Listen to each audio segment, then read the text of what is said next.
देश की ताकत तीनों है महान, जवान, किसान और जनता महान।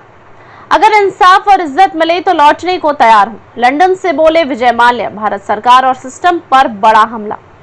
विजय माल्या का बड़ा धमाका। मैं चोर नहीं हूं, मैं असफल हुआ कारोबारी हूं। निष्पक्ष न्याय, गरिमामयी जीवन और मीडिया ट्रायल से मुक्ति की मांग। कौन है विजय माल्या और क्यों मचा है बवाल? विजय माल्या देश के सबसे चर्चित उद्योगपतियों में से एक 9,000 करोड़ के बैंक लोन डिफॉल्ट मामले में वांछित हैं। किंगफिशर एयरलाइंस की विफलता के बाद वह 2 मार्च 2016 को भारत से बाहर गए और फिर लौटे नहीं। अब 8 साल बाद ब्रिटेन में दिए गए पॉडकास्ट इंटरव्यू में माल्या ने साफ कर दिया कि वह भागे नहीं थे, बल्कि पूर्व निर्धारित दौरे पर गए थे और वे तभी लौटेंगे जब उन्हें न्याय और इज्जत की गारंटी मिलेगी। पॉडकास्ट में विजय माल्या की 5 सबसे बड़ी बातें। मैं कोई चोर नहीं, असफल बिजनेसमैन हूं। मेरे खिलाफ कोई चोरी का सबूत नहीं है। एयरलाइन फेल हुई, मैंने पैसा नहीं चुराया। क्या भारत में हर असफल कारोबारी को चोर माना जाता है? अगर सरकार निष्पक्ष ट्रायल और गरिमा की गारंटी दे तो मैं लौटने को तैयार हूं। मैं भारत लौटने पर गंभीरता से विचार करूंगा, लेकिन बिना किसी मीडिया ट्रायल और पुलिस या उत्पीड़न के।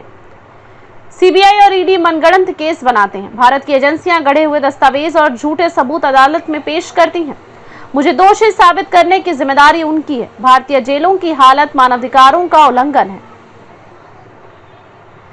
ब्रिटिश कोर्ट ने माना है कि भारत की जेलें यूरोपियन मानवाधिकार संधि का उल्लंघन करती हैं। वहां खाना, कपड़े, इलाज सब में कमी है। मैंने 4 बार सेटलमेंट ऑफर दिया, फिर भी मुझे भगोड़ा कहा गया। 2012 से 2015 तक बैंकों को 4 बार ऑफर दिया कि जितना हो सके पैसा चुका दूं, फिर भी बैंकों ने नकार दिया। किंगफिशर की असफलता। विजय माल्या की जुबानी। मैंने इस एयरलाइन को दिल से बनाया था। सबसे ज्यादा अवार्ड्स पाने वाली भारतीय एयरलाइन थी, लेकिन सरकारी नीतियां, महंगे तेल और आखिरी में एतिहाद को निवेश की अनुमति न मिलना, इन कारणों से सब कुछ बर्बाद हो गया। उन्होंने ये भी कहा कि यदि वह उस समय टूट जाते तो एयरलाइन बहुत पहले बंद हो जाती। उन्होंने खुद को लीडर की तरह संभाला। क्या माल्या को भारत में मिलेगा निष्पक्ष न्याय? विजय माल्या की बातें भारत की कानूनी और न्यायिक प्रणाली पर गंभीर सवाल खड़े करती हैं। क्या भारतीय जेलें यूरोपीय मानवाधिकार मानकों पर खड़ी उतरती हैं? क्या भारत में एक कारोबारी को सिस्टम और मीडिया से बिना पूर्वाग्रह के न्याय मिल सकता है? क्या माल्या का सेटलमेंट ऑफर एक समाधान हो सकता था? वर्तमान स्थिति क्या है? भारत सरकार ने फ्रांस और यूके से उनके बिना शर्त प्रत्यर्पण की मांग की है। यूके सुप्रीम कोर्ट ने उनकी प्रत्यर्पण अपील खारिज कर दी है। यूके हाई कोर्ट ने दिवालिया घोषित करने के खिलाफ उनकी याचिका भी खारिज कर दी है।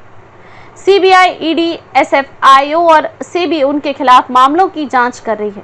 क्या कहते हैं विशेषज्ञ?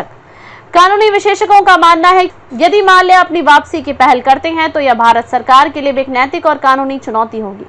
क्या हम उन्हें फेयर ट्रायल और इज्जत दे सकते हैं या सिर्फ सजा देना मकसद है? निष्कर्ष क्या होगी अगली चाल? भागा नहीं, डर गया था सिस्टम से, अब सिर्फ न्याय चाहिए, विजय माल्या ने कहा।